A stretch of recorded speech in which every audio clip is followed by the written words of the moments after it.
Good evening, everyone. Good evening. Hope everyone is well this beautiful summer day. It's good to see you all here. Dora is back. So tonight is July 8th, and as we usually do on our second Monday of each month, we have our meetings in English. Tonight I'll be here later on to talk a little about chapter 13 of the Gospel according to Spiritism. Before that, we're going to have Lucas. He's going to read and make a comment on the message from the book Our Daily Bread. And after that, I'll return here. Before that, let's do a prayer so that we can focus and concentrate and connect ourselves even more and even deeper with the good thoughts of the good spirits, and most of all, with the heart of our dear Master Jesus, saying, Dear Master, teacher of our hearts, teacher of our souls, once again, here we are in our community rooms, this little spot of light that brightens up our days, for us to raise awareness within ourselves of the good news that you brought to us and that can lead us to be better people. We are thankful for your message, but most of all for your example, the example of love that you set to us, so that we can have a light that guides our way, that guides the way we walk, the way we talk, and the way we act in this world. So we ask you humbly tonight that your messengers can come to us, open even more our thoughts, our minds, and our hearts, so that your message and your feelings of love can go deep inside of all of us, so that we can feel your presence within ourselves. May this love and this light that we feel here tonight be with us. So be it. So be it. So with this, let's invite Lucas to read the message from our daily bread. And after he's done, I'll be back here.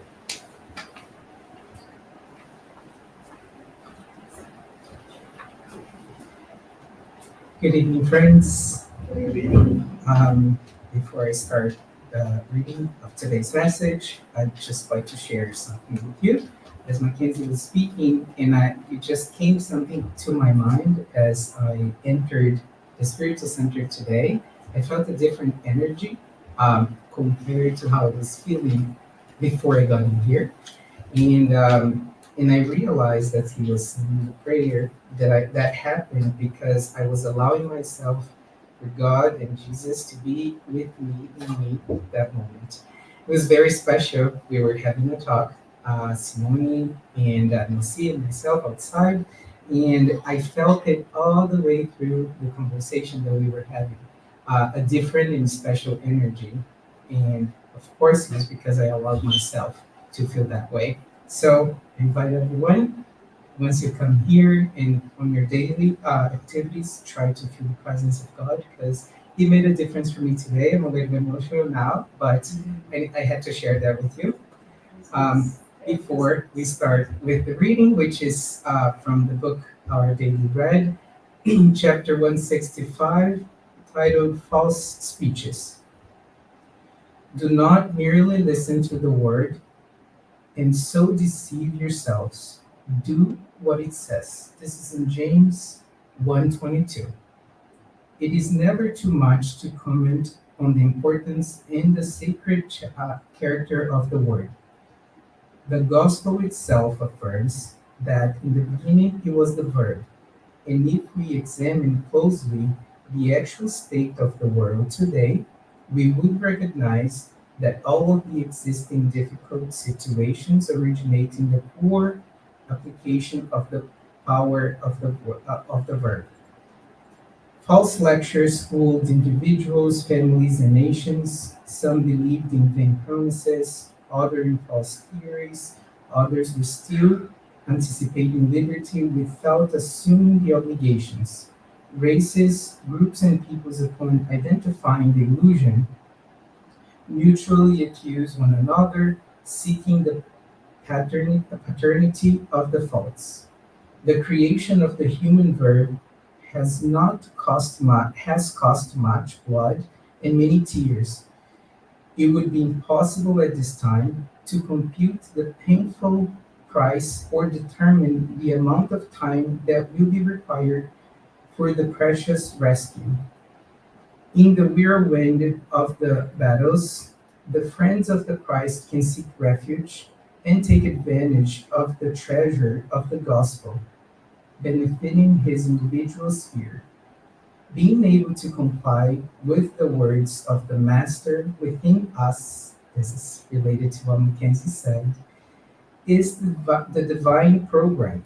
Without instituting that plan for salvation, the balance of the services that are our responsibility would constitute sublimated theology, brilliant reasoning, magnificent literature, great admiration and respect from the inferior camp of the world, but never the required realization.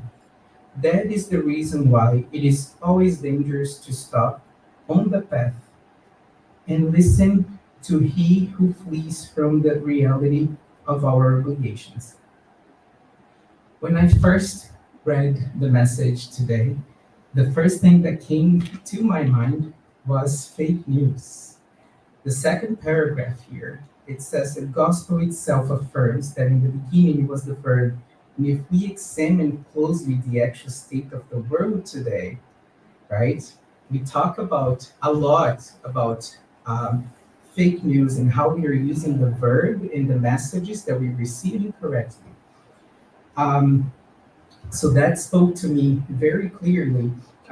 We would recognize that all of the existing difficult situations originated in the poor application of the power of the verb. So nowadays, we disseminate fake news. It's very common for us to read messages and only the title, and not really think about what the message says, right? This is how we disseminate false speeches, right? We talk about something incorrectly because we don't know about it, right? We don't know it well. So, false lectures fooled individuals, families, and nations. Right? We all know throughout history how many people have been killed because they never really stopped to understand the gospel, the word of love, the word of God, the laws of God, right? And we are not only talking about Jesus, right? We are talking about God and how his laws are immutable, how his laws are applied to everyone, right? And here, Emmanuel reminds us of that again. The creation of the human verb, right? The law as interpreted by humans and created by humans is different from the laws of God. The laws of God are unique, are laws of love. And this is what Jesus came and told us. So, to me, summarizing this text, if we stop and learn about the gospel, about what we learn here, come here and listen, we would actually be able to talk with certainty about everything that you're going to be able to disseminate the word of the gospel the right way, right? Not because it is common for us to come here, we read one passage like I do here often, and then I go out to friends and family and I talk about Jesus and the gospel as if I really knew everything about that topic, which is not true, right? Last month during Jorespi, we talked about reading and how we read, and it is important that we frequently read and get this knowledge so we can actually disseminate the gospel correctly, the right way, right? And just here, and before, just to finish here, wrap things up, there is a passage here where a man will tell us, and just give me a second to find it.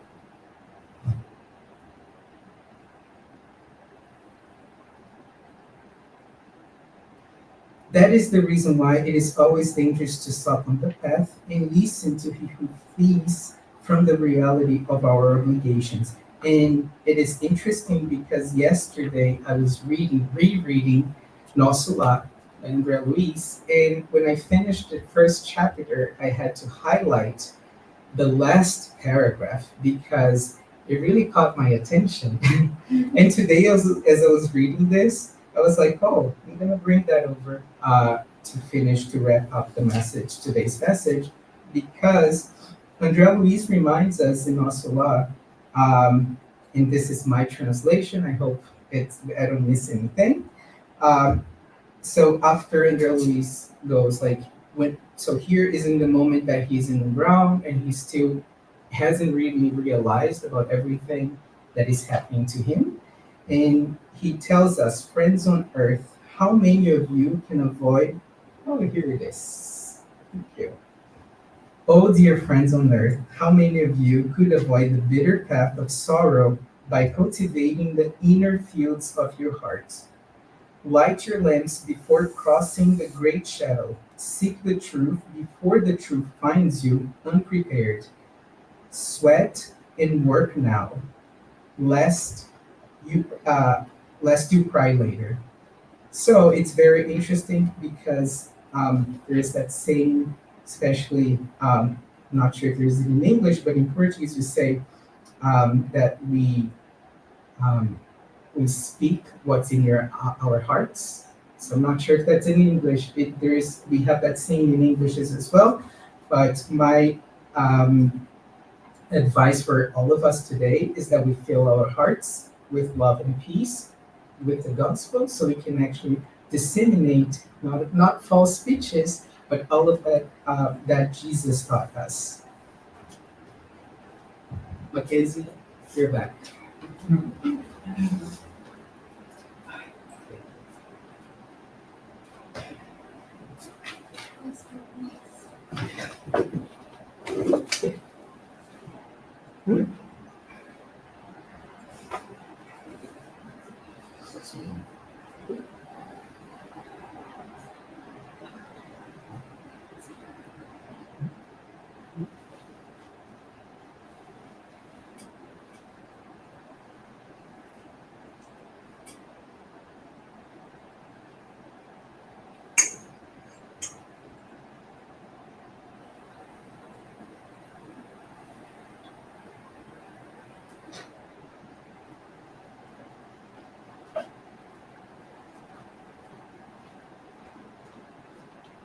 So I'm back into Lucas, and I had the book with me because I'm going to use the book as well. Not this part that you use, but I'm going to use a little bit of No Solar as well. And I heard that people, when I was inside there, people were talking about the movie that just came out a few months ago. Didn't watch it yet, but the new movie is No Solar 2, The Messengers, which refers to the book number 2 as well, which is called The Messengers. Didn't see the movie, so I don't know exactly what it is. But the first movie is really good. So tonight we are going to talk. Actually, we're going to finish chapter 13 on the Gospel according to Spiritism. We're going to talk about item number 20, which is just this passage right here. So it's very, very small, and it says exclusive beneficence. And it talks a little bit about, well, it's a question that was put by Kardec, I assume, in a meeting that happened in Paris in 1860. So it's been a while now. And it was answered by the spirit of St. Louis. And St. Louis is usually a spirit that answered Kardec's personal questions. So throughout the books and throughout the Spiritist magazine, we see St. Louis always around the meetings and always answering questions. And he actually answers this one. In this, it is a question. So it's a very simple question that he gives an answer. And what I'm going to do is I'm going to read because it's so small that it might make sense to read it. Fabrizio, I think that maybe, I think I left it open there. Maybe if you turn this on, maybe it will show up here if you can do it. If not, that there's no problem. So it's maybe easier for you guys to follow. So the question is the following. If it shows up, then I'll read it again.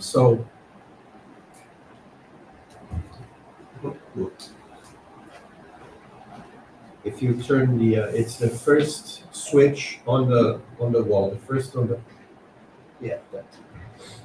So, so exclusive beneficence. It's like I said, the end of chapter 13, item number 20. The title of the chapter is "Do not let your left hand." It's almost as big as the chapter itself. It's so big, the title. Well, this is no solar. I guess it's the other one that's gonna. Hopefully, it's there. If not, then that's fine. So it says, the question is the following: Is beneficence? Yeah. So if you keep going, it's I don't know, maybe halfway through. Yeah, it's right before that. This is chapter 14. No, before that. Before. Yeah, yeah, click to the left. Good. We'll come there. The next one. Yeah, that's it. So if you can increase the font, people will see it. I don't know how you, yeah.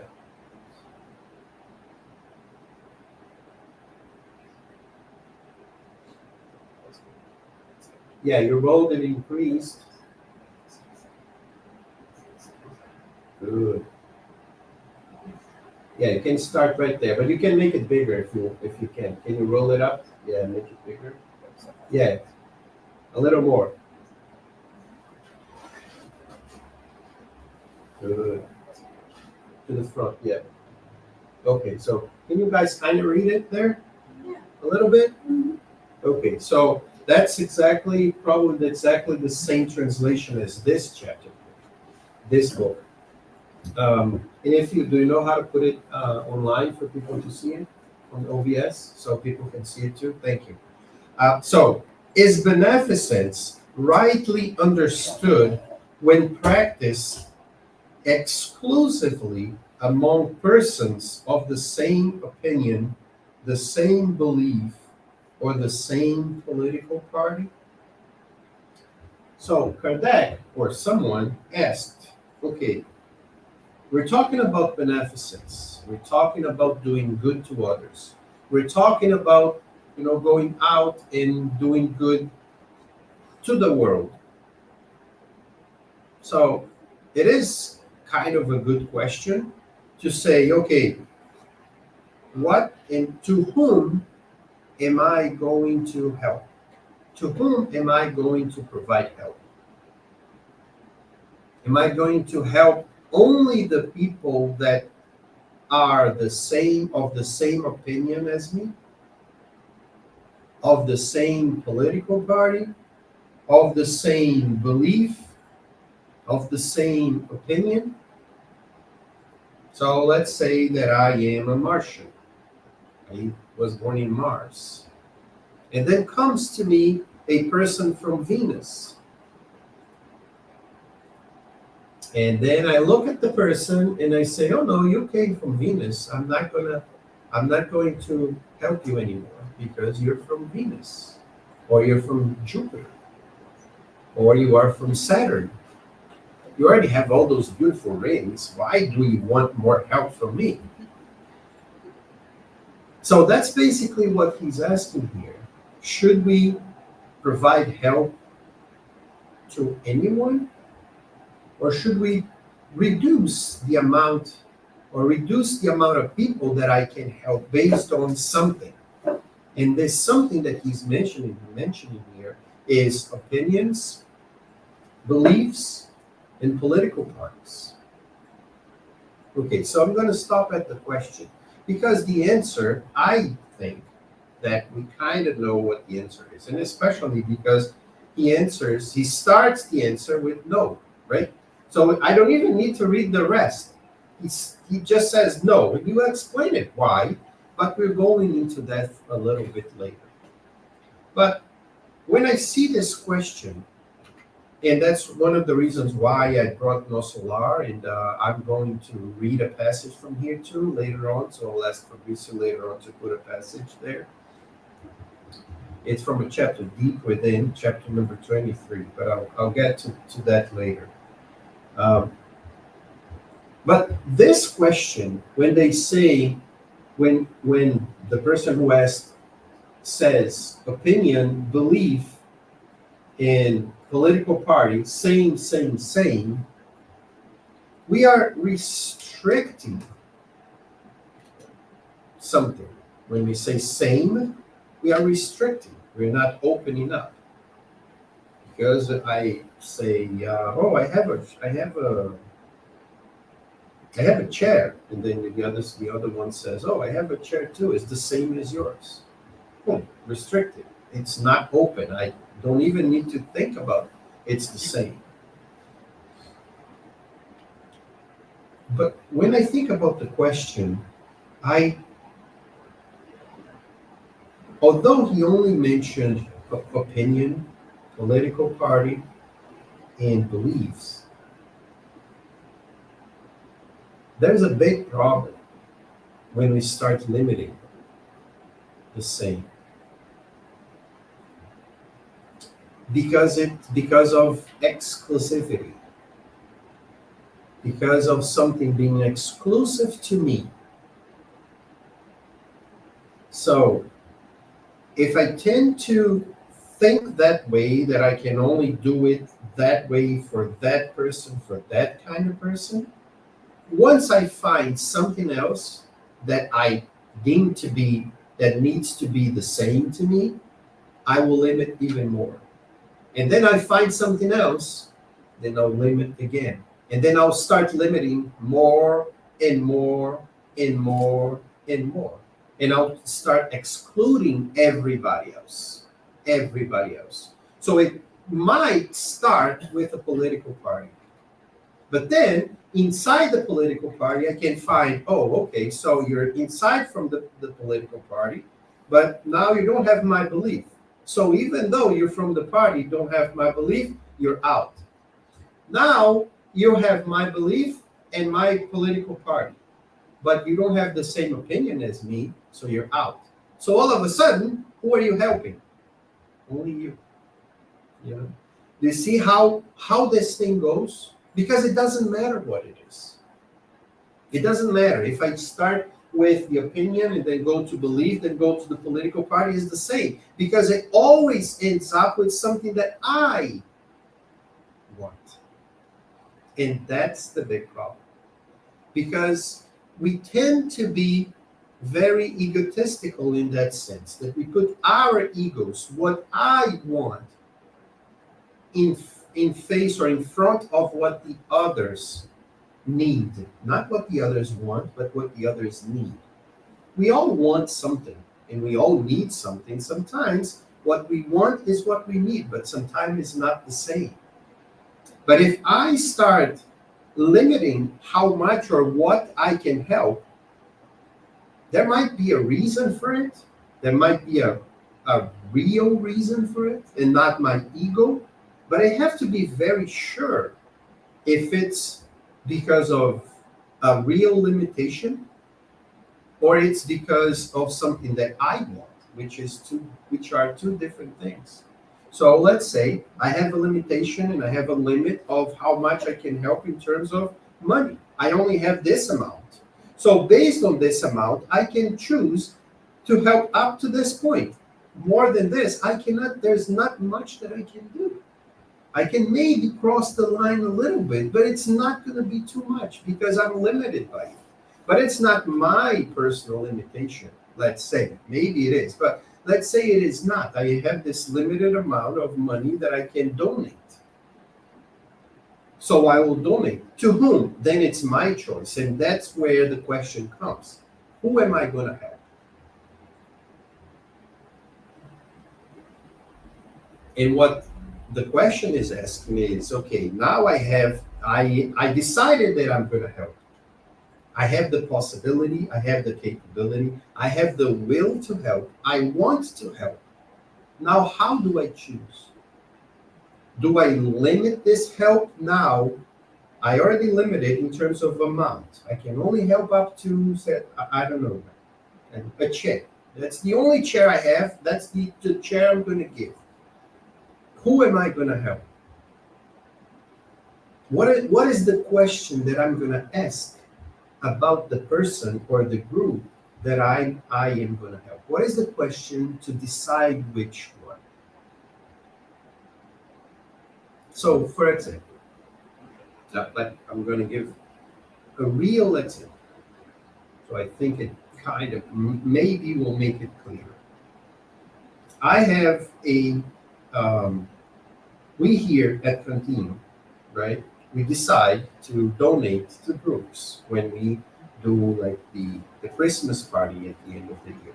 So everybody that comes and then joins us and eat our dinner, that dinner specifically of that night is totally donated to institutions. And Cantinho gets money that we have, and we add more money to the donation pot. And then we give to either to 1, 2, 3 institutions, depending on how much we have, because I mean, sometimes it's better to donate less to less groups, and you have a little more money to them than to donate to 3, 4. Then you have little money that basically will not help that much. So we choose among the people what institutions we will donate to. A few years ago, we have this lady that we know in Brazil, and she helps dogs that are in outside, stray dogs, and we know that it's a big problem in Brazil. And that specific lady, for whatever reason, it's her life work. It's what she does, and she cannot help herself getting dogs that are strays and are dying. And she tries to do the best that she can to help those dogs. So, and I remember that there's a song, it's a cultural reference for Brazilians, but it's not a cultural reference for Americans, but I'm going to have to say it anyways because it's a song in Brazil that says, exchange your dog for a poor children or child. And it's something that makes you think about. Why do we take care of dogs instead of taking care of kids? You see, probably right now, the problem that I'm posing to you. We have lots of kids that are in need. And we have lots of dogs that are in need. Who do we choose? Do we limit or we don't limit? You see what I mean? It's a choice. It's a choice. If we don't limit, I think it's more open for us to help. If we limit, we exclude one for not receiving any kind of help. Is it just or not? It's her life work. It's what she does. It's what she cares about. It's what she has the power and the capability of doing it, and she does the best that she can. But I know, and we know, that there are other institutions that do the same for poor kids, for poor parents, for people that live outside, that live on the streets, that don't have houses.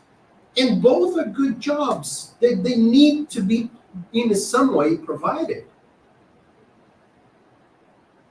So, Cantinho does both. To some degree, in one sense, to others in another sense. And both are thankful for what the group does. And when I say the group, is really the group, because it's not my money. It's not only Dora's money. It's not only yours, or no. It's whatever we get from after we pay all the bills, then we spend some money to help other groups and other people and some specific people donate specifically for that job because they like that kind of job or they like that other job.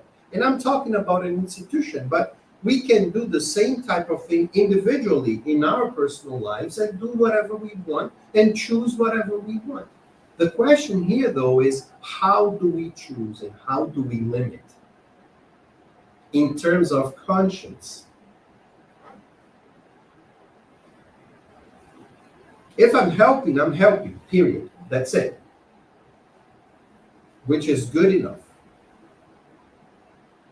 But internally, and philosophically, and spiritually, I have to ask myself, why do I limit? Do I say and tell myself, I'm not going to help this because this guy is from Saturn? I'm not helping this person, this woman, because she is blue from Avatar. I heard that you guys were talking about Avatar. Or because the guy is a gremlin, right? The green gremlin, right? So that's what Kardec is asking here. It's not just about those three things. It's about how much do we limit our openness to love, basically, because beneficence is, of course, I'm giving money. Beneficence usually is more like direct. It's more direct in terms of giving something physical. It can be something else, but then we would open up to be charity. However, if we look at this question and then we open it up a little bit more, we can see that this is not just talking about money giving or gift giving or things giving. It's about giving. In giving of me, giving of my words, giving of my thoughts, and giving of my deeds, my actions, what I can do. So should we or should we not limit? And this is a personal question. This is an inner question. Like I said, the answer it starts with no. And he will talk about divisiveness and sectarianism and all that stuff that we are talking here with other names, different names. But when we divide, and if we are in a beneficence work, let's say at a church or at a Spiritist center or a volunteer drive, are we going to ask the person if the person is Republican or Democrat? Or if the person is Buddhist or Spiritist? And even our laws, the laws from this world, I'm not talking about God's laws and universal laws. I'm talking about this world. Even in this world, if we show a hint of discrimination based on a question that was slightly asked to determine if you are or if you are not this or that, and the person proves that you were kind of trying to figure out, the business is in trouble. So that's the level of the law that we already have here. Imagine in our conscience how much more open should we be? We shouldn't even consider asking anything. If the person comes to help, it's a smile and a help, and that's it. But are we like that? When the person comes for the first time, it's easy for us to just smile and give it to them. But I'm going to create a problem here for everybody. First time the person comes, the person is all smiles and comes, oh, I need some help and blah, blah, blah, and tells about the family situation, and we help the person. Then the person, for whatever reason, likes us, likes the group, and stays, right? And we start talking to the person. All of a sudden, for whatever reason, we hear a conversation. And that person in that conversation says something that I don't like. Now comes the person the second day to ask for help again. How do I look at that person? And then the person says something else, and then I dislike you even more. And then how do I do it? See where the problem lies? The problem lies because on us, because it's not what the other person says. I'm not saying that we don't have to have limits, and I already talked a little bit about this. We have limits to certain things, and we have to put certain limits. If we know that the person, say, we're donating food, and the person gets out of here, and then we see the person throwing that food out, next time we're going to talk to the person and say, hey, there's people in need. If you throw it out, I better give to someone else. If you don't like it, don't eat it. So we put limits. And we're not saying that we should just give without like paying attention and working around and see if the thing is being like properly used. We're not talking about indiscriminatory use of everything and then just open up and let people take it. No, we have to have certain rules and certain order. I'm not talking about complete and total anarchy of, no. You have to find a way, right? Nature, it has an order. So we put an order to things. That's just it. So, but once we start, in that sense, limiting and saying, choosing from this or from that, from this and from that, we have to be very careful. That's basically what we want to talk about. It's about being very careful in how we are on the inside on these limits of being sectarian, of being divisive, of choosing the chosen people. I'm reading a book, not a spiritist, not nothing. It's a romance. It's a fictional story that happens during the Second World War, and the guy that's narrating the story is an officer from Germany. So it's really, really scary stuff. But we see it from the perspective of what they are doing. And it is a very mind-bending experience in the sense of, okay, you never thought of it this way. But then all of a sudden you say, hey, but this is wrong. It doesn't matter if you're trying to make it like seem like you're doing, it's the sectarianism. It's exactly what we're talking about here. We're choosing one side because of this or that reason, and we're choosing that, and that's how they did it. They chose because, you're not white, you're not whatever, and you're Jew, and you're gypsy, and you're this, and you're that, and because of this, and for them, it made sense. When we look from a wider perspective, and we take it out, this divisionism, this sectarianism, we see that we are choosing, and all of a sudden there are situations in the book where they are choosing certain things, and then you say the next step, what is the next step? What else they're going to choose and limit even more? And that's how I started, right? Oh, I'm from the political party, but now you're not from the same religion. Oh, you are from the same religion. Okay, but I don't agree with you in this, so you're excluded. And all of a sudden there are 3-4 people. All of a sudden, I have a disagreement with Lucas, and then that's it. Now it's only me. So we have to be aware of this situation of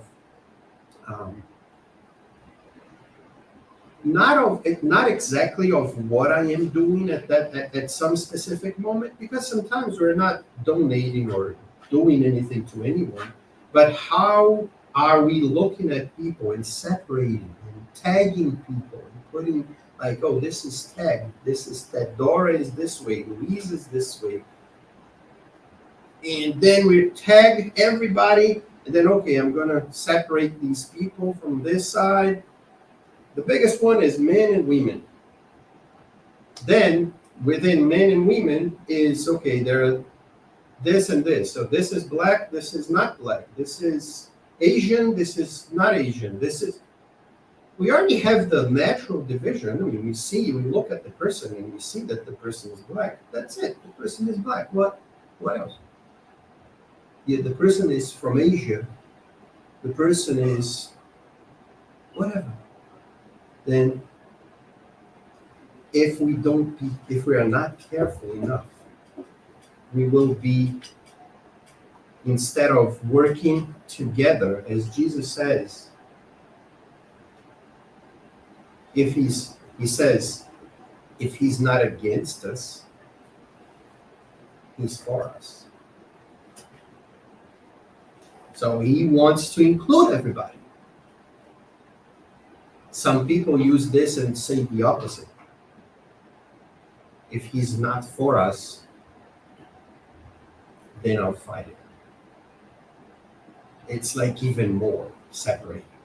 So it's interesting how just apparently a change of positioning in words makes a lot of difference in how we approach humanity.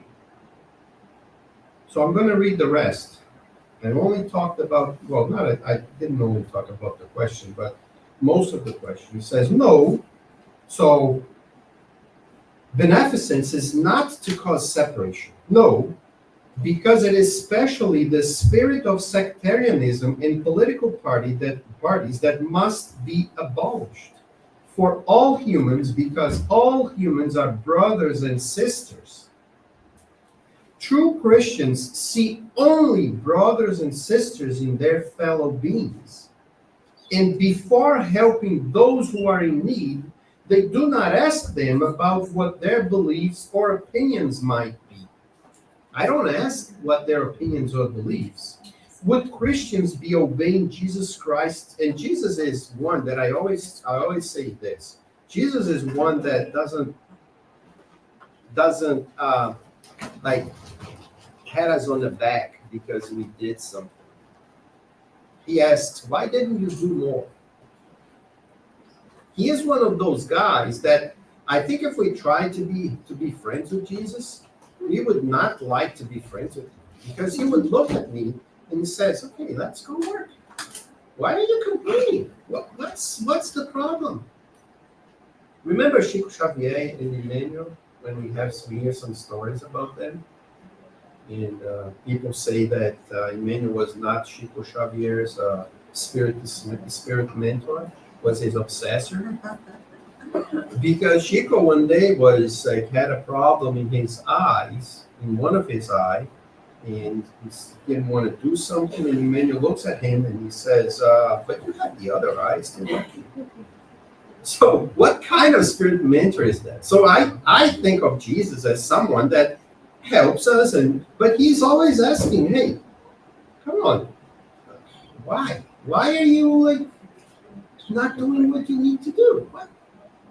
Come on, let's go.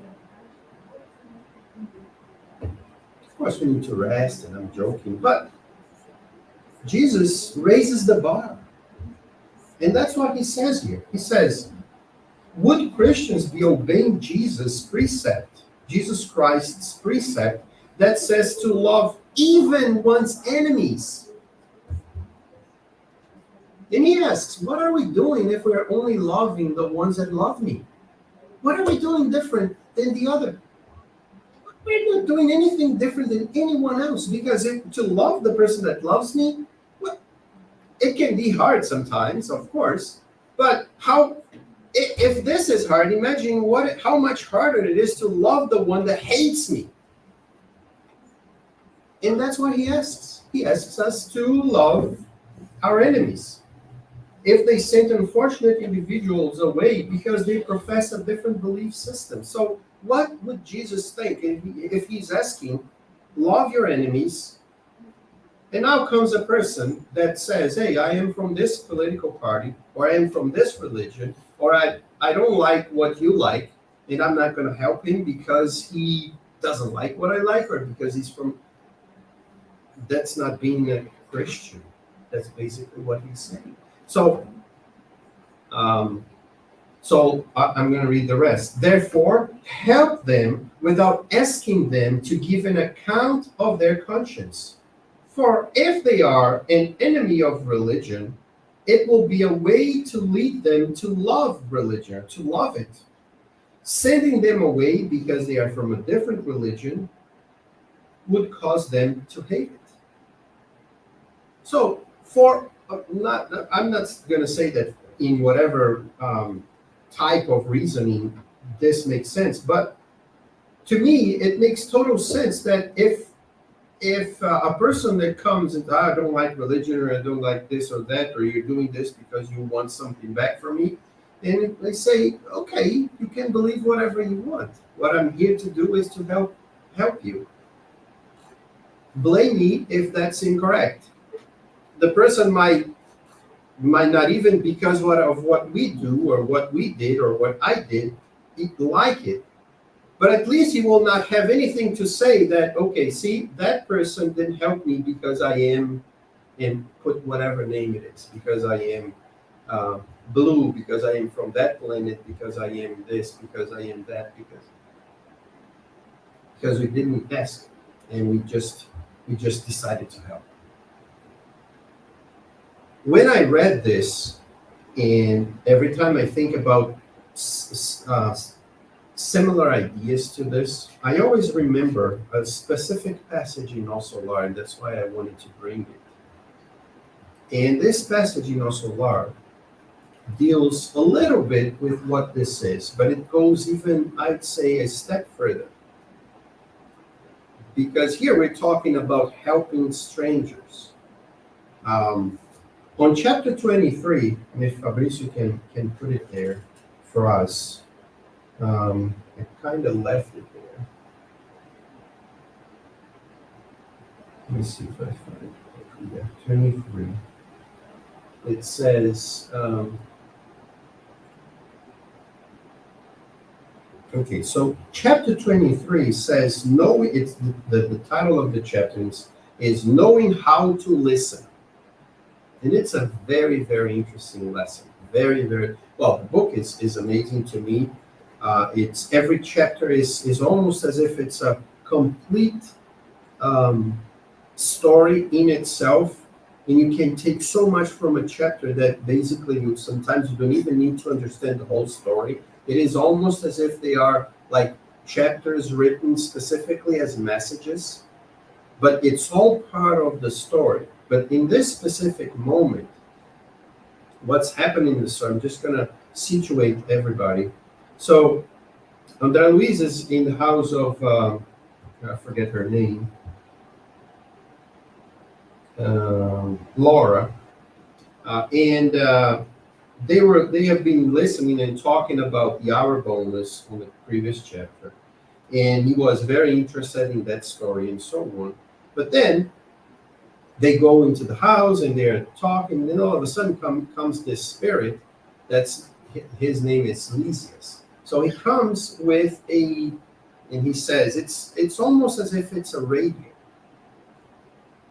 but it's an equipment that kind of looks like a radio, but it doesn't describe it that well. I would say to our days, it's probably like a tablet or maybe a cell phone, but a little bigger, that you can talk to other people, right? And Andrea Luiz finds that to be very interesting. He asks himself, oh, maybe what they're going to do, they're going to make us listen to conversations on Earth. So they are dead, right? They're discarnated. And then they say, he thinks, oh, maybe they're gonna, tune into like, what are our families talking in our houses? How are they doing? What's happening with them? And then someone says, no, it's not for that. That would not be very interesting, or something like that.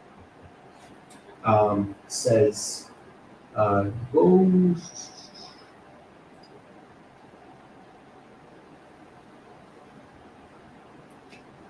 Can you click on that A over there on top? No, no, no, right on top, right? The font. In the font section, close to my eye over there, on the right, sorry. Close to the magnifier on top. Can you see it? Top. Oh, yeah, to right. make the fonts bigger, yeah. Just make it bigger, yeah. Oh, it's already 200%, so why is it so small? No, that's okay, if that's big enough. Yeah, go back one page, that's okay. Go back one page. I think if you roll it, yeah. So it says, let me see. It says right there, no, we aren't going to hear any voices from the planet. Our broadcasts are based on vibratory forces more subtle than those on the Earth. And then Andre Luis asks, but isn't there any way to pick up broadcasts from Earth? Isn't there a way to hear, once we are discarnated, to hear what people know, our friends, our family hear from Earth? And he says, of course, we have means of doing so, and blah, blah, blah, and everybody can do it, or there are ways to do it, right?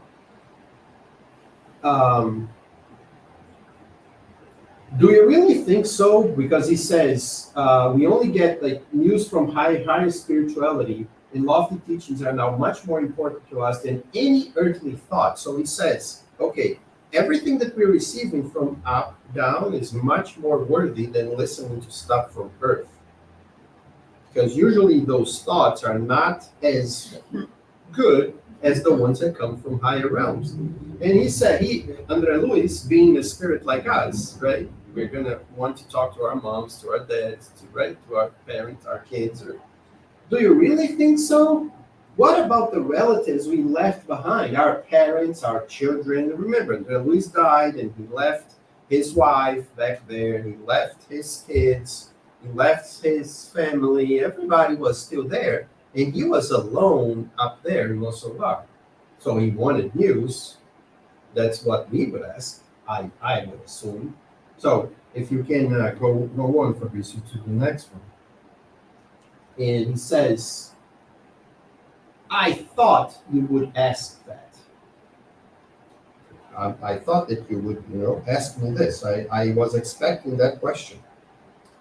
And then that's what I like from this, and that's where I'm gonna make the bridge between what we're talking and what they're living. In terrestrial circles, meaning where we live, where we are right now, we are often led to misinterpret situations. We see something and we don't understand exactly what's going on. We are not prepared to hear. That's basically what he's saying. That's why the chapter is titled Knowing How to Listen. And then he uses this big word, the hypertrophy of the sentiments is a malady, is a disease for almost all of us, and we are old prisoners of exclusivist attitudes. When I first read this a long time ago, I think I misinterpreted. Because I didn't know what the word hypertrophy was,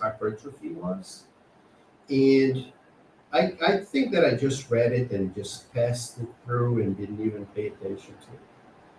But once we studied this book, was here and we continue to do this passage, it opened up my mind to a certain thing.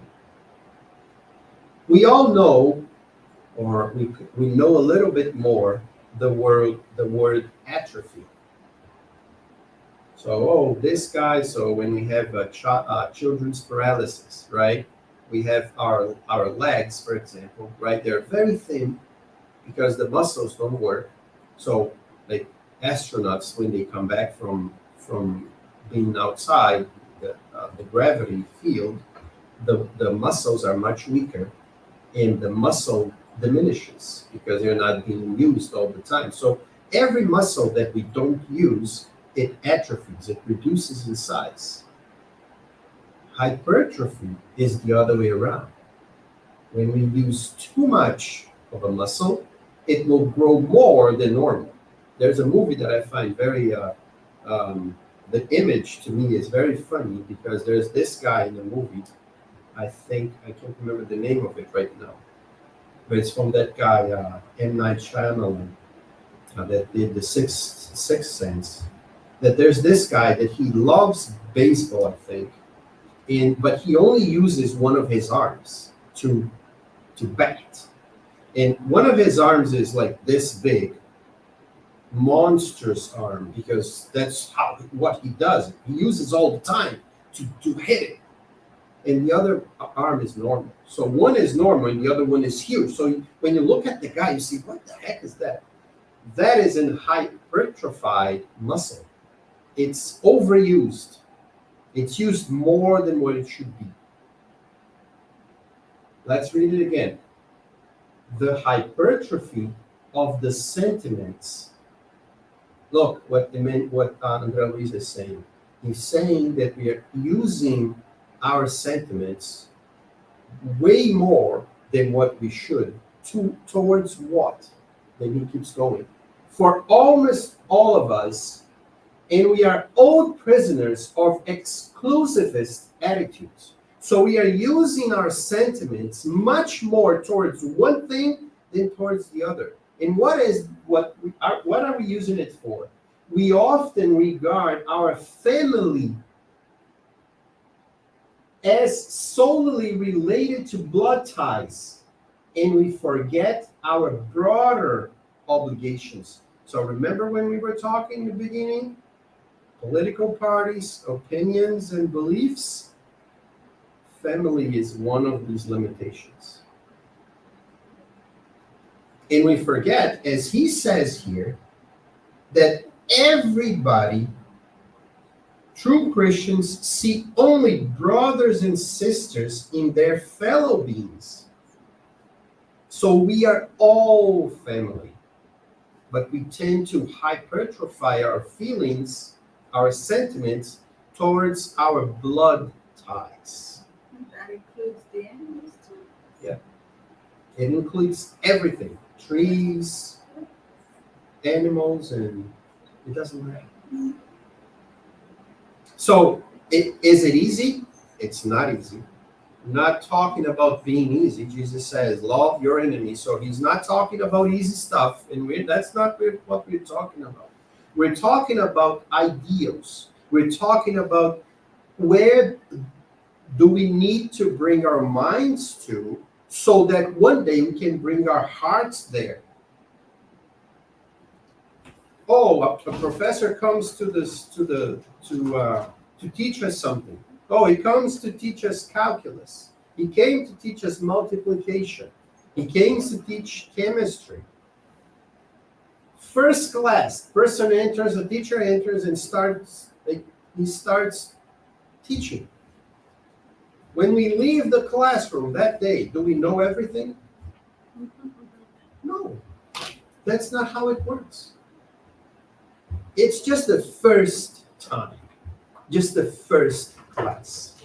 But we have to bring our minds there, keep it there, and work to get there. So that one day, that will be so normal. And with anything, it doesn't matter what it is. And if we're talking about inner transformation, it's harder than to become a doctor. Because it's the work of a lifetime, of many lifetimes. It's not a work that starts now and ends tomorrow. It's a never-ending work that we go little by little. So if we already started thinking about, okay, I noticed that I am not smiling to that person because that person doesn't like me, or because that person doesn't agree with me, or because that person is from a different religion, or because of that person is from a different planet, or because that doesn't matter. Then if I already started thinking about this, I'm already in a good path to change. But if I didn't even notice yet, hopefully we'll notice soon. Because that's where we need to get. Because we cannot make um, separation of people. Once again, we are all true Christians, see only brothers and sisters in their fellow beings. And if that's one of our goals, is to become a true, and let's make it even broader, a true humanitarian, a true universitarian, a true cosmologian, a true whatever. It doesn't matter if we're calling ourselves Christians or not. The idea is a true loving person, a true loving being. If we want to remove the labels and the tags that we put in ourselves and others, that's what we should be aiming for. Not asking who I'm helping, why I'm helping, no. Being careful. You have to explain and talk about it. Just give. No, you have to know. But let's not start from what my belief system is, what my thing is, no. It's about a better distribution, a better way of doing things, of how do we do it, how do we. So that's exclusive beneficence, and I read it once. It was here for you guys, but I would recommend reading it again. And if you never read No Solar, and if you're looking for a good read, for something to not just to entertain yourself, it's entertaining too. It's a good book to read. Chapters of, I love books, independently if they are spiritist or not. I love books that have small chapters because you read a chapter very quickly and then the next chapter. It feels like we're progressing instead of like a chapter of 500 pages that we never seem to finish. That's why it's interesting to read books that have some short stories because they're short. So you read, you get to the beginning to end very quickly, and then you were able to do so. No Solar has this kind of flavor. It's 50 chapters, so it's what 4 or 5 pages each chapter, maybe 6, 7. But it's very quick, and it's interesting to keep going, to keep flowing. So I highly recommend reading the book or rereading the book. It's a very, very interesting book. And you see, I read only a paragraph or 2 paragraphs in 5 or 6 lines from this other paragraph here. He talks much more about it. So chapter 23 from No Solar, knowing how to listen. Chapter 23, knowing how to listen. Let's see. 1, 2, 3, 4 pages. So much to think about. So much to think about. This is just one thing in this chapter. There's much more when he talks about that we don't know, and Lucas touched in this here a little bit, that we don't know how to read and we don't know how to listen as well. We get worried too much because we don't understand, or we're not able to understand at that moment, or we are not prepared to listen to certain things. We're not ready yet to listen to certain things. So it is very, very interesting. And so highly recommended. No Solar. Can I just make a You compliment? can. Yeah. Well, the way you exposed the things that we separate, we always want to separate things. like one day I was watching something about chimpanzees, and for the first time I could understand one of the things that we could relate to them, being so close to them as humans, like the way that they separate their groups from the next door neighbor. You invaded their territory, you're dead. You, like almost instantaneously, right? You're dead. And then you bring that to humanity, and we see ourselves doing that not only within like our families, we do it within our families, we do it within our neighborhood, we do it within our state, and then we just keep growing, we do it with our countries.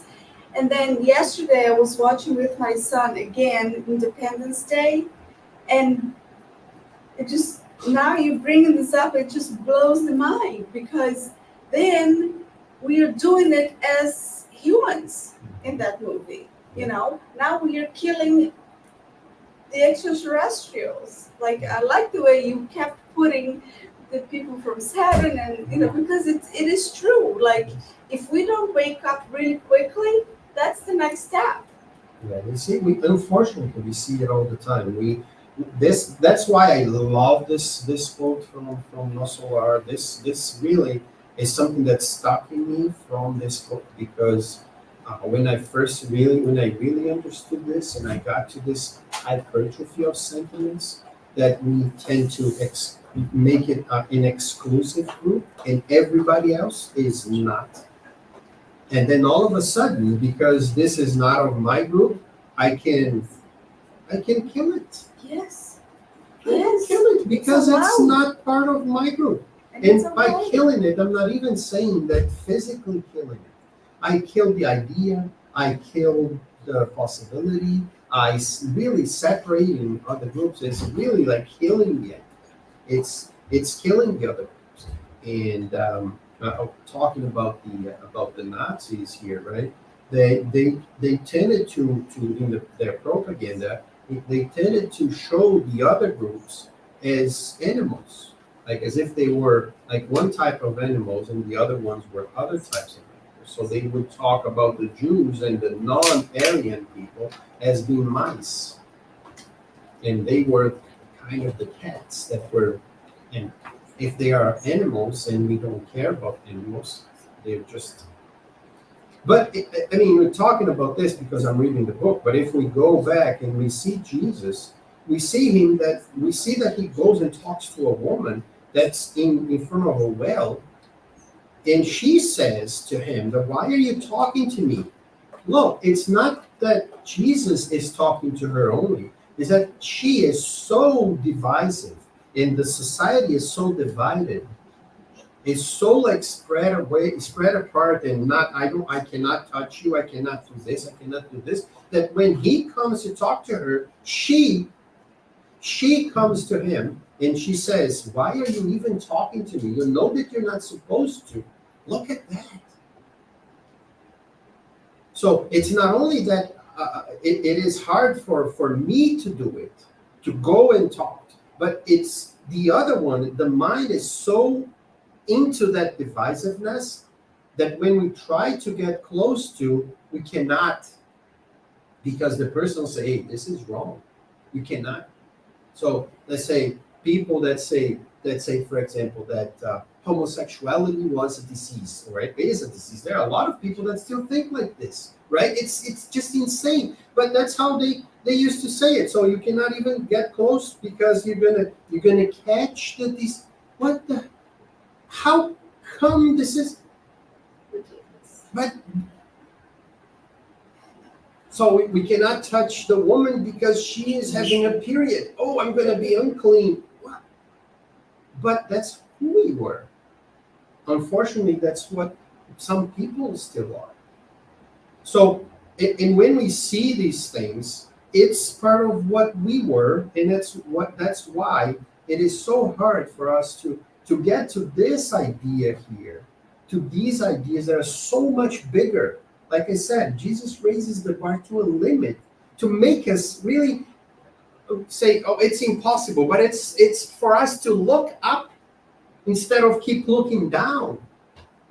So we have to get out of this cycle of not knowing, not wanting to know, not wanting to know ourselves, not wanting to get outside of this bubble that we built for ourselves over the centuries, over millennia, and to be more than what we are, to be more than what we are. Not to be more than the others, no, to be more than myself. I need to be more than what I am. Because I am a spirit. I am not this body that I'm carrying right now. I am bigger than this. But not in terms of, I'm God. No, it's about being better, being more aware, and being more part of the world, of being together, of not dividing, but being for. If they are not against us, they are for us. That's how Jesus puts it to us. Let's be for. Let's be for the others. Let's be together with the others. It's hard. It is hard. But that's what we need to think about. And then one day our hearts will be there. And with this, Adriano already gave me like my time out, so I have to cut it here. Otherwise, I would be like speaking. So guys, thank you. Thank you for staying there, sticking with me, trying to make sense of my words, make sense of what I'm trying to say here. And thanks to anyone who is watching here today or in the future. I hope we can together make more sense of the world and make the world a better place. So just one little ad here. In September, there will be the 18th U.S. Spiritism Symposium that comes to Boston after 15 years. It was here 15 years ago, and it's coming back to Boston. Every year is in a different state in the United States. Life through the lens of immortality, philosophy of Spiritism. So it will be a Saturday from 9 a.m. to 6 p.m. at the Westin Copley Place. And we can register online, and there's activities from people from kids and teens from 4 to 17 and from 17 up, any age up to my age, can all go. Right, I'm the oldest, so you can all go. And September, so it's good if you can, and it's a good way to spread Spiritism in English. And since we are having our meeting in English, nothing better than to really give a thumbs up and highlight of this because this is people come from the United States, from different states to talk to us. Danielle will be there, Josara Congo will be here, João Congo, people from Florida, people from Texas, lots of people from different places will come to talk to us about life and immortality. And with this, let's do our final prayer so that we can finish our meeting, and we can all go back to our homes. And